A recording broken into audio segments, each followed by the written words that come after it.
All right, hey everybody, I'm home with the flu, sending you this video recording of Kennedy. So make sure you know the essential questions. What's the significance of the 1960 presidential debate? Identify Kennedy's New Frontier and LBJ's, that's Lyndon Johnson's Great Society. Okay, all right, so these notes are called Kennedy to LBJ. So, September 26, 1960, history changes forever. As Republican Richard Nixon, we know that he had once been vice president under Eisenhower. Is from California, and he's going to run against Democrat John F. Kennedy from Massachusetts. And they will hold debates that were live and broadcast on all three networks. Okay. So I have a little clip of that for you to see, hopefully. Election. The date was September 26, 1960. During the 1960 campaign, John F. Kennedy runs against Vice President Richard Nixon, and the image of John F. Kennedy becomes a central part of why he wins. A record number of Americans, upwards of 67 million, go to the polls to elect the 35th President of the United States. It's the first campaign that uses televised presidential debates, and we think of these as routine nowadays, but this was unique for the time. Each man shall make an opening statement of approximately 8 minutes duration and a closing statement of approximately 3 minutes duration. And during the debates, one of the most famous stories is that people who heard the debates on the radio thought that Nixon won. And if you watched the debates on television, you believe that Kennedy won. I want to compare what we're doing with what our adversaries are doing. Kennedy is very conscious about image, about how he appears in the television cameras. He turns to the television cameras during the debates. Rather than answering questions to the reporters, he looks right in the camera, and he understands the power of that image to the voter. Whereas Nixon never seems to understand that style does matter. Mr. Nixon, comment? It would be rather difficult to cover them in 2.5 minutes. I would suggest... The classic example of this is where he comes in with the 5 o'clock shadow. He looked disheveled. He was sweating as the debate took place. He looked as if he was nervous. And in some ways, he looked like someone you might not be able to trust. And he tells advisors, well, this doesn't matter. What matters is the substance of my message.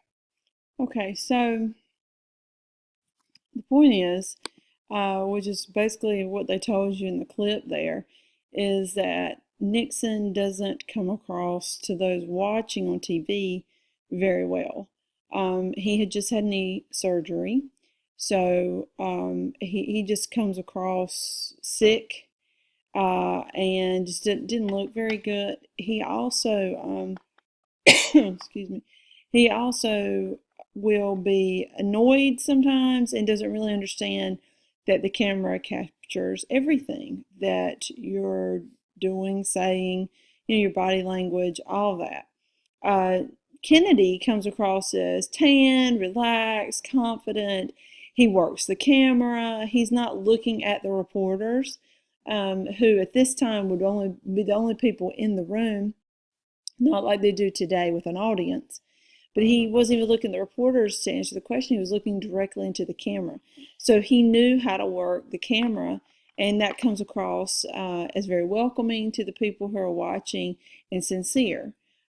So again, they said the big thing from the debate was those watching thought Kennedy won, and those who listened on TV, on the radio, thought that Nixon did a better job, just with his points, but they couldn't see him. They couldn't see his body language or whatever. So the big thing here is that television will put politics in the national spotlight, and from then on, we will have debates on television.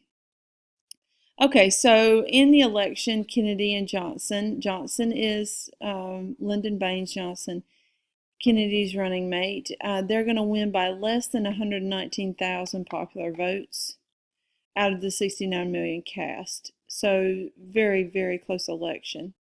At 43 years old, Kennedy is the youngest elected president at 43. Now, Teddy Roosevelt came in at 42.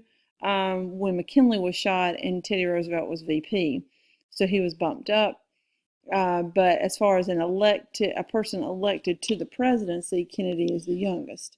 I want to show you real quick a picture from my Twitter. This is Kennedy and Jacqueline Onassis on their wedding day. Okay, see? And this was sort of the how people thought of the Kennedys. They thought of them, that was 1953, as young and energetic.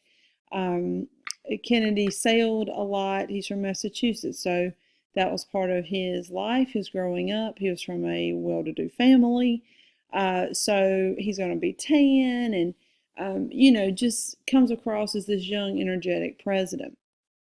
He does not have a strong mandate, which means a public endorsement of his proposals, because nearly half the people do not want him as president.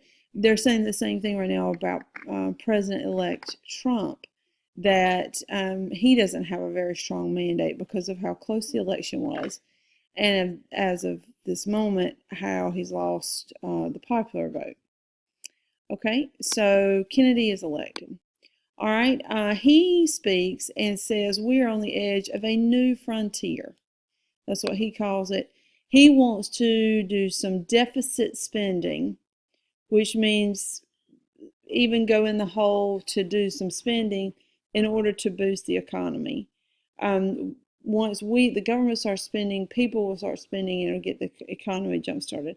He wants to increase defense spending, which is interesting for a Democratic candidate. He also creates the Peace Corps in 1961, which was a volunteer program to help poverty in these poor-stricken nations, where Americans would go, young Americans maybe out of college, would go before getting a job into this third world nation and help feed people, help teach people, that kind of thing. So the Peace Corps is created. And he wants to push for more civil rights, although later folks are going to argue he doesn't do enough there, and speed up the space program. Okay, so here's Peace Corps.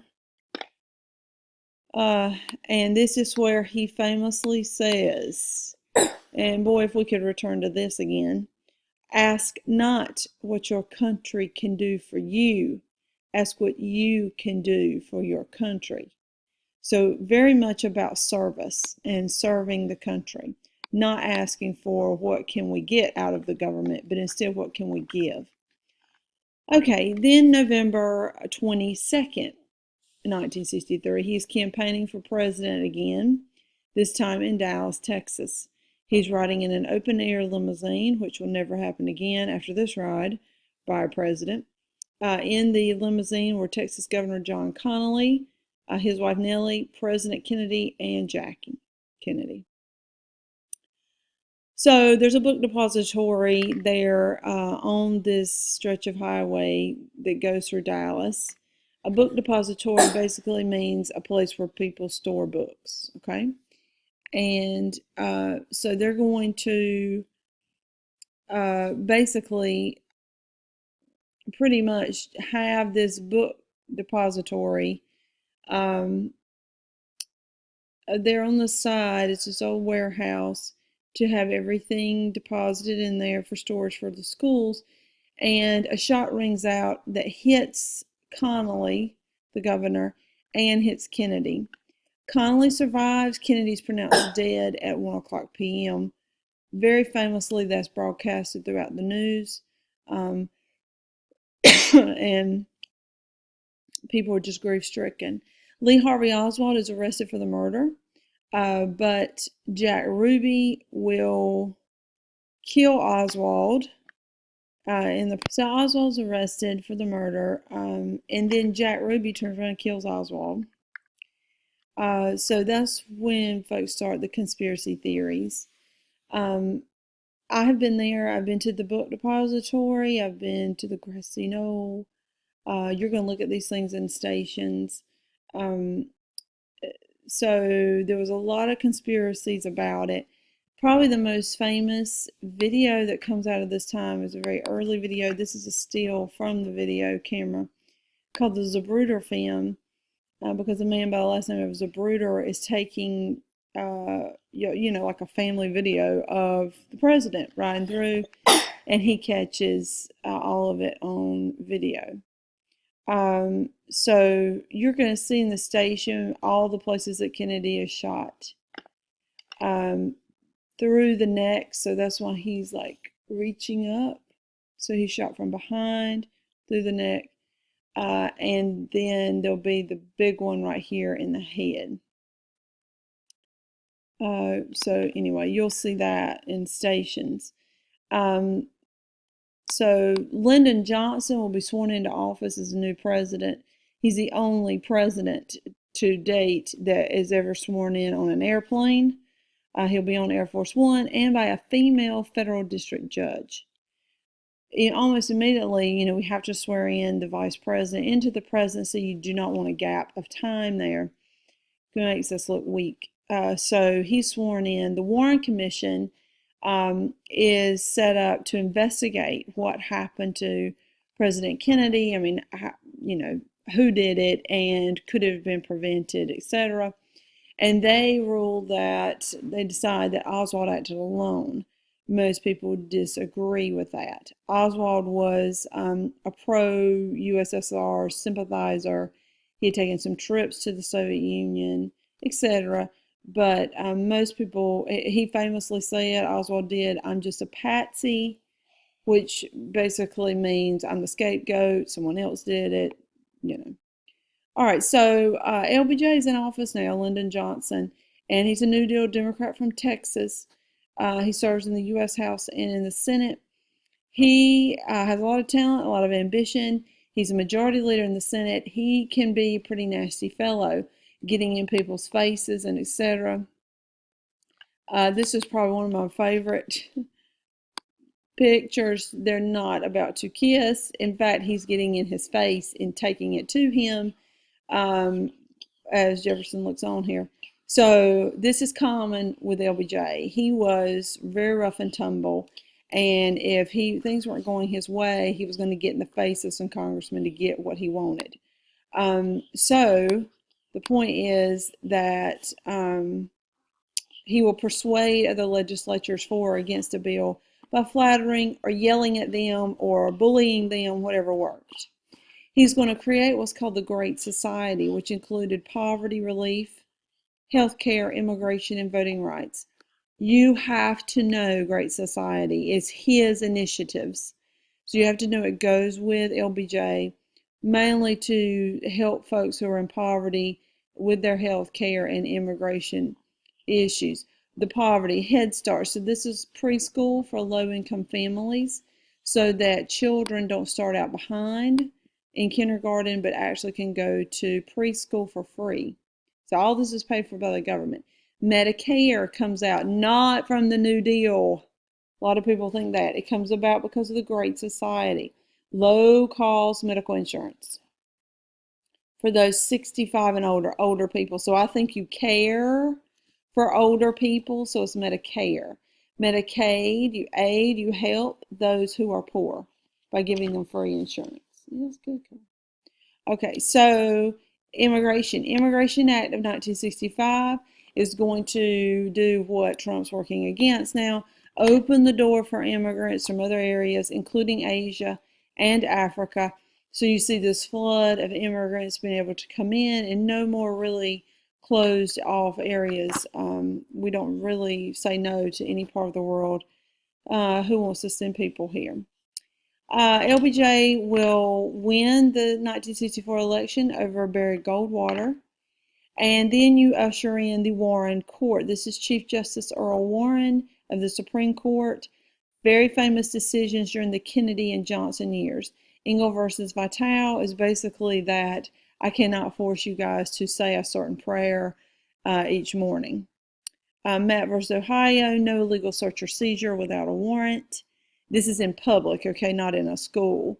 So police must have a warrant to search or take.